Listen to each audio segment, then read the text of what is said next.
Un préambule avant de parler d'exercices pour améliorer vitesse et précision.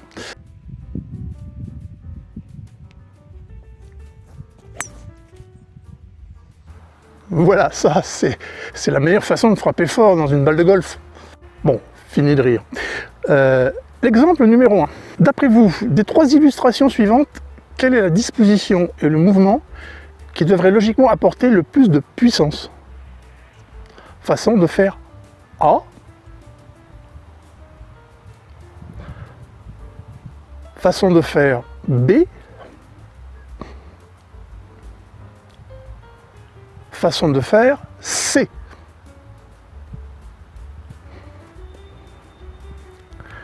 Vous avez choisi?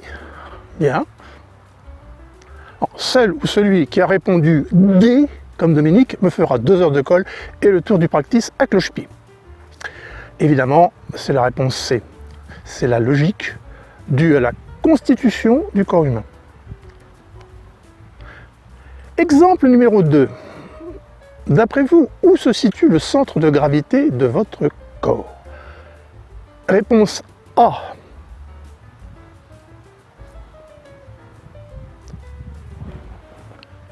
Réponse B.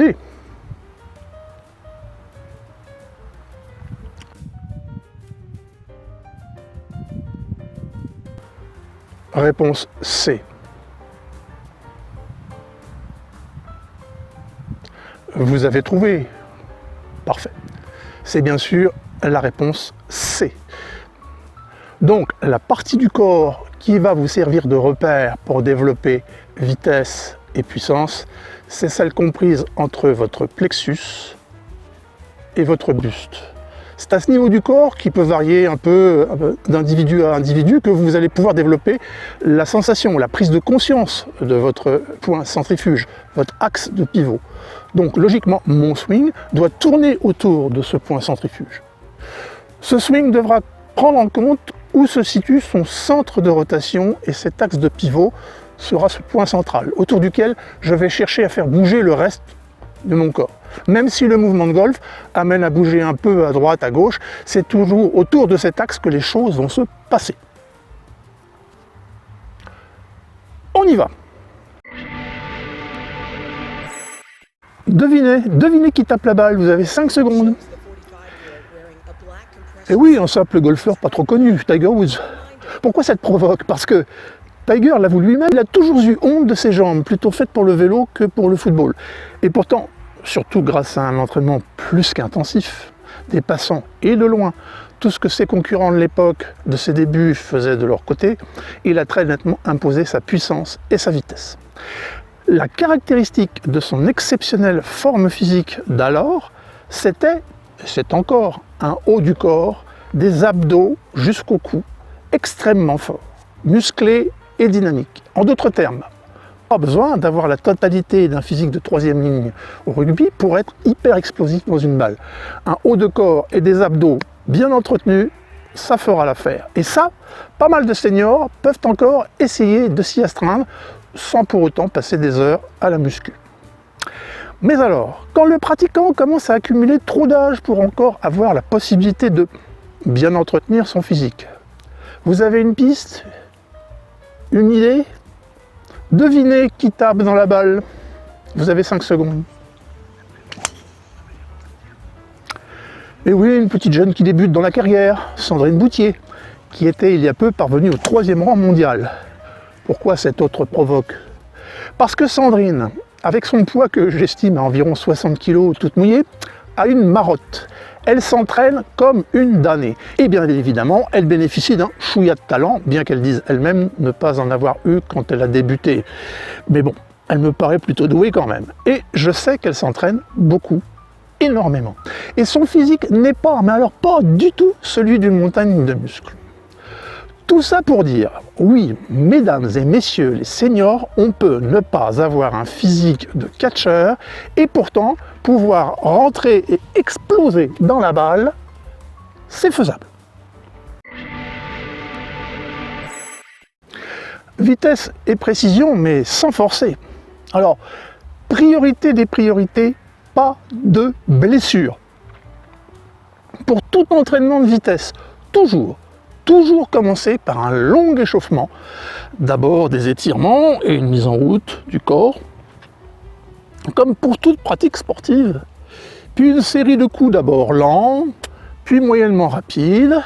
Le mieux en gros, c'est de taper des balles avec progressivité dans l'intensité, au moins un saut de balle, avant toute tentative de travailler la vitesse. J'écarte tout de suite le sujet précision. On l'a vu dans les précédentes vidéos de cette série vitesse et précision, sous réserve d'avoir appris les bases du swing avec un pro, la précision est directement liée à la vitesse appliquée à bon escient, car c'en est la conséquence directe. Je ne reviendrai pas là-dessus, il faut simplement se souvenir que tout mouvement forcé, comme par exemple un geste résultant d'une volonté excessive d'en mettre un coup, de claquer la balle à 110% de ses capacités, c'est le meilleur moyen, à condition de toucher la balle à peu près au centre de la face du club, de voir diminuer très sensiblement la précision et de ne pas atteindre l'objectif de vitesse et longueur de balle, de toute façon. Pour faire simple, si je souhaite avoir de la vitesse sans perdre de précision, je cherche à frapper entre 70 et 80% de ma capacité de vitesse au bon moment dans les séquences du swing, pour garder un maximum de chances de rester précis en touchant la balle au plus près du centre de la face de club, ce que d'aucuns appellent volontiers le sweet spot.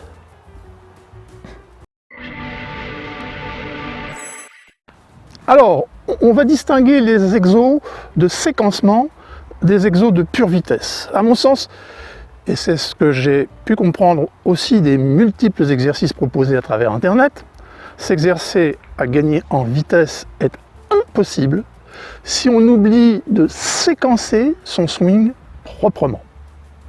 Ici, aujourd'hui, pas question de revoir la mécanique du swing. Ce n'est pas l'endroit ni le moment. Et en tant qu'amateur et toujours pas professionnel, j'aurais bien du mal à donner des indications à cet égard, même si, après presque 40 ans de golf et toutes sortes de sports pratiqués depuis le plus jeune âge, j'ai mes propres repères sur cette question. En revanche, je peux évoquer quelques invariants qui ne nécessitent pas d'être enseignant pour en parler, car ils sont universellement connus et reconnus et appliqués par les meilleurs pratiquants, amateurs ou professionnels, à de rares exceptions près. Il y a donc des exercices purement liés au séquencement du swing qu'on peut considérer à part des exercices purement liés à l'acquisition de vitesse, même si les deux sont finalement totalement, intimement liés dans un grand coup de golf depuis le départ, depuis le fairway à l'approche des greens. Si je travaille le séquencement, je vais chercher toujours les mêmes repères et faire en sorte qu'ils s'ancrent, s'impriment, s'incrustent dans mon cerveau par le seul truchement de la répétition, base de tout entraînement sportif. Avec cette autre base qui est l'imitation des meilleurs gestes, donc des meilleurs golfeurs et golfeuses.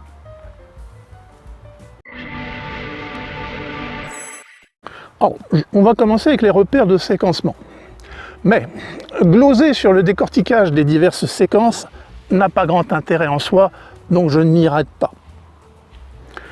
Je vous donne en vrac les points de repère qui me paraissent indispensables pour forger la base technique, le socle sur lequel bâtir un entraînement pour la vitesse. Sans cette base, pas la peine de chercher à travailler la vitesse. Quand on pense à une plus grande vitesse, beaucoup de pratiquants pensent vitesse de geste. Or, on peut très bien avoir un geste pas si rapide que ça et une vitesse de balle très nettement au-dessus de la moyenne, même quand on est senior. Car c'est seulement la vitesse de balle qui, au bout du compte, a de l'importance. Les invariants sont les mêmes pour tous. Prise de posture, montée, descente, impact, traversée et, à la rigueur, finish. Bien que cette séquence soit la conséquence directe de tout ce qui vient avant et non une séquence volontaire. On peut juste se rappeler que finir en équilibre, c'est assuré qu'on n'est pas très loin de la vérité. Le sujet de cette vidéo n'étant décidément pas de revoir les étapes du swing, je me contenterai de dire je garde 4 notions principales à l'esprit et je m'y exerce avant toute chose au début de l'échauffement pour travailler ensuite la vitesse. Ces notions, les voici. Le snap ou coup de fouet, si vous préférez. Le rythme, 1, 2, 3. L'amplitude. Et le tempo. Je vous engage à aller consulter mes précédentes vidéos sur ces sujets évoqués, sauf le coup de fouet que nous voyons aujourd'hui de plus près, qui n'avait pas encore été abordé. Un mot, juste un mot. Si le geste n'est pas en place, comme on dit, vouloir travailler la vitesse ne débouche que sur des monstruosités. L'un ne va pas sans l'autre. Pareil sur le terrain, en action de jeu. Donc, un averti en valant 2, je vous laisse déduire ce qu'il faut.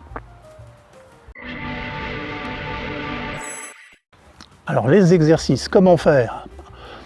Voilà le sujet qui fâche. Non, je ne vous montrerai rien de ce que vous pouvez faire pour obtenir une plus grande vitesse, ou presque rien. Décevant? Je n'en ai ni la compétence, ni la capacité. Juste celle de vous indiquer comment moi, j'essaye de faire, tout en gardant à l'esprit de ne surtout pas aller au-delà de mes moyens pour éviter une blessure inutile. Jusqu'alors, ça m'a plutôt bien servi.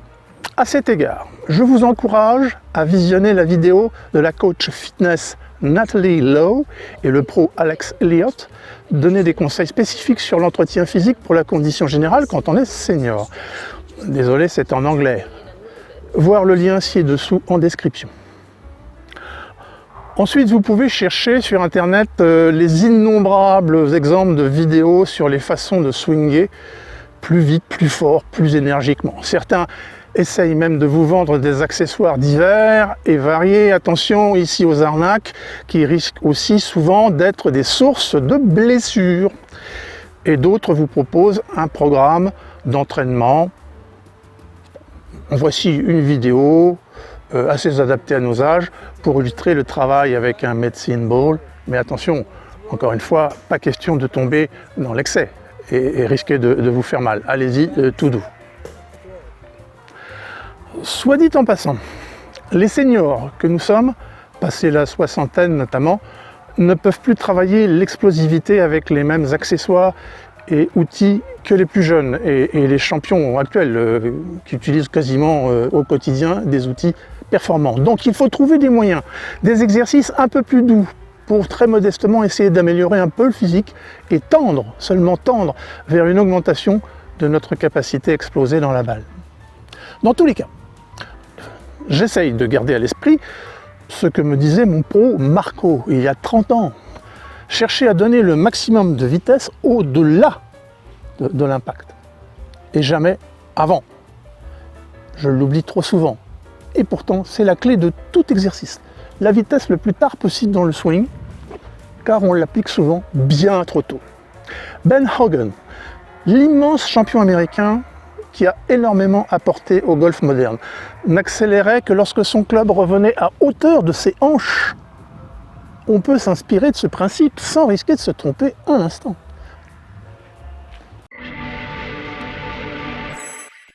Je vais parler de mes exercices à moi, mes exos. Pour ma part, je me contente de 4 exercices préalables, puis 4 exercices complémentaires à l'échauffement classique, qui restent risqués assez peu de me faire mal, sous réserve de garder le contrôle et de bien m'échauffer au préalable. C'est très, très important. Alors, les préalables. Canne pendante au bout du bras gauche, pour un droitier, passage sous le bras gauche avec le côté droit. On y va d'abord doucement, car ça fait travailler des muscles souvent bien endormis. Et on peut intensifier ensuite. Le but est de bien aider le corps et le cerveau au transfert d'énergie à l'impact. Épaules arrière basses et bras s'étirant vers la cible. Vous pouvez voir à ce sujet la vidéo de Murdoch McEwen, dont le lien est en description ci-dessus. Alors, les mains de beurre, ou de guimauve si vous préférez.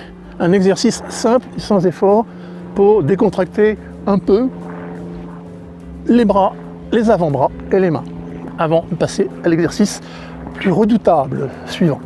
Je tiens le club juste assez pour qu'il ne s'échappe pas de mes mains, et je le fais aller et venir mon club de façon la plus libre possible. C'est vrai que je vais devoir le tenir un peu plus fermement pour faire un vrai swing, mais cet exercice permet de mieux passer dans mon cerveau cette notion de tenir le club sans raideur. La raideur est un véritable ennemi de la vitesse. À bon entendeur, les coups avec la main droite pour sentir la tête agir d'elle-même, pour le snap, le coup de fouet. Je vous laisse regarder.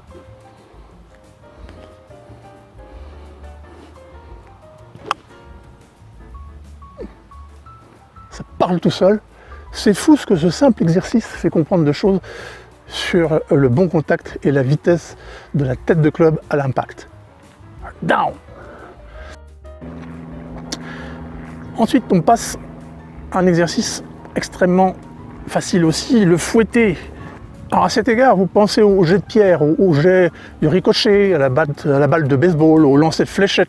Le mouvement du poignet est extrêmement mobile, un fouetté très libre, très naturel, qui ne demande aucune réflexion particulière sur sa façon de faire. C'est une façon d'utiliser le club aussi qui donne de la vitesse sans réel effort. Pour moi, c'est un des meilleurs moyens pour travailler ma propre vitesse de geste, donc ma vitesse de balle. Alors, les exercices de vitesse pure. Idéalement, je le répète, désolé si j'insiste, c'est important pour éviter le plus possible toute blessure. Ce genre d'exercice est à réserver aux derniers instants des séances d'entraînement, quand on a déjà tapé 1 ou 2 sauts de balle. Le club alourdi. Alors c'est très bien pour débuter le travail d'explosivité en fin d'entraînement, à condition d'y aller mollo. Je passe un poids quelconque sur le manche d'un vieux club assez long, ici un hybride qui ne me servira jamais plus. Suivant l'exemple de certains enseignants de golf, ce peut être aussi un rouleau de papier toilette. Il y a plusieurs intérêts à cet exercice. Comprendre et assimiler la reprise d'appui qui entre grandement en jeu dans la prise de vitesse, dans l'accumulation de vitesse. Comprendre et assimiler la prise d'élan, faire travailler la tête de club avant le reste, calmer le jeu au plan de la rotation et de la bascule du haut du corps et faire travailler le bas du corps. Plein d'avantages, sous réserve de travailler sans forcer, bien sûr. Attention, rien de trop lourd. J'utilise un ancien bracelet de pilates de 500 grammes pour ma part, ce qui est plutôt lourd. Sans doute trop pour débuter, mais qui me convient à moi uniquement parce que j'ai pas mal d'expérience des exercices de musculation. Et encore, le physique pour le faire. Ma suggestion, un poids de 200 grammes maxi sera déjà très largement suffisant. Avec cet outil bricolé, je vais chercher aussi à étirer le plus possible le mouvement vers l'avant, après l'impact, et forcer mon corps à s'engager à l'impact. Alors le coup de fouet. Première version. Un très bon exercice, tout simple et bien connu, qui me paraît parfaitement complémentaire, c'est celui du driver ou du bois 3, tenu à l'envers et fouetté à vide. Excellent exercice, sous réserve de penser à surtout n'accélérer et lâcher les chevaux qu'à l'instant de l'impact et pas du tout avant, s'il vous plaît. Sinon, vous n'en tireriez aucun bénéfice une fois que vous prendrez un club en main normalement et tenterez de frapper des balles en explosion. Le coup de fouet, deuxième version, un petit exercice avec un lance-balle pour chien ou un ballon de foot américain pour bien comprendre comment on peut augmenter l'effet de ressort inversé évoqué plus tôt dans cette vidéo ou dans les vidéos précédentes. Attention cependant à ne pas forcer pour éviter les accidents musculaires. Les meilleurs coachs écoutés sur internet le disent, c'est une vertu des meilleurs golfeurs et des golfeuses, quel que soit leur âge, que de parvenir à dissocier le bas du haut du corps. Une excellente image est le lancer de cailloux ou d'une balle de baseball ou encore d'un ballon comme un ballon de foot américain ou en imitant le lancer du poids en athlétisme. Oui, je sais, la balle n'est pas bien lourde. Le haut du corps vient se déplier après le bas du corps. C'est absolument essentiel pour apporter une réelle explosivité sans véritable apport de force au mouvement. Alors je tente de m'exercer dans cet esprit au practice en essayant je dis bien en essayant, car ce n'est pas naturel et il y a toujours une certaine raideur des muscles inévitable au début, en essayant donc de décaler l'action du bas du corps et celle du haut du corps. En dernier point, le pas en avant. Ce que les anglophones ou anglo-saxons appellent le stepping forward drill. Pas facile celui-ci, mais il a l'avantage d'aider à travailler la synchronisation des ordres donnés par le cerveau et des actions effectuées conséquemment par le corps. Encore une fois, sans forcer, juste pour aider à mieux comprendre comment s'opère la compression de la balle au bon moment et aussi dans quelle synchronisation corporelle donner une plus grosse claque à la balle en explosion. Le principe est par effet induit d'aider le bas du corps à initier le renvoi d'énergie vers la cible avant que le club n'atteigne le sommet du backswing. C'est ainsi qu'est présenté dans les vidéos trouvées sur internet cet exercice.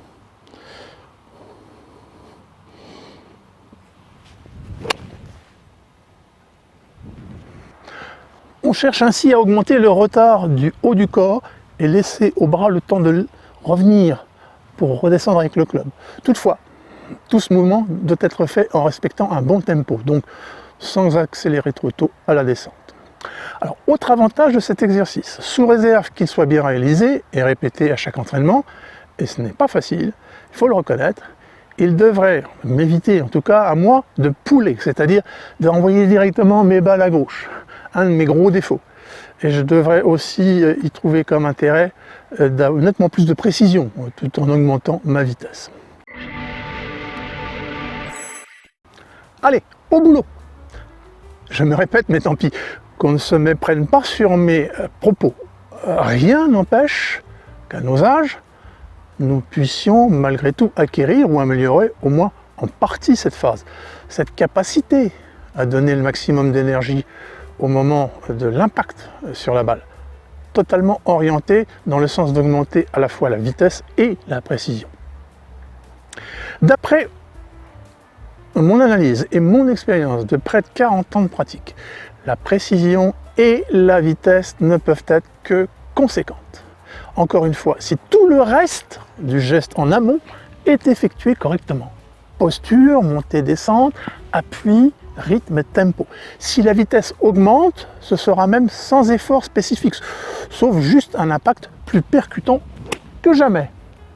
Quand vous obtiendrez cette délicieuse sensation d'un impact de mieux en mieux réussi, vous serez très proche de l'objectif et vous verrez vos balles voler mieux, plus loin, avec plus de précision que vous n'aviez jusqu'alors obtenu. Je vous l'affirme, car moi, le simple amateur moyen, j'ai fini par atteindre ce but grâce à ce que j'ai pu tirer des vidéos d'internet et que j'ai tenté d'appliquer. Donc, mesdames et messieurs les golfeurs seniors, allez, il faut travailler au boulot, vous en tirerez bénéfice, c'est certain, même juste un petit bénéfice supplémentaire. Voilà, je vous ai partagé en 6 vidéos tout ce que j'ai pu trouver de primordial sur internet et que j'applique moi-même, un peu plus de jour en jour, avec un certain succès. Pour les grands coups et même les approches longues ou le pitching. Maintenant, c'est à vous de jouer, c'est le cas de le dire. Mais n'oubliez pas que le golf doit rester avant tout un plaisir. Très chers golfeurs et golfeuses seniors, ne m'en veuillez pas, je prends un petit break pour régler divers petits soucis de santé et revenir encore plus en forme pour des nouvelles séries de vidéos sur cette chaîne Papy Golf.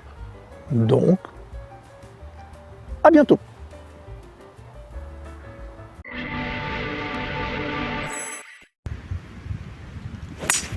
Ah, ça c'est propre. Voilà, ça c'était une bonne balle.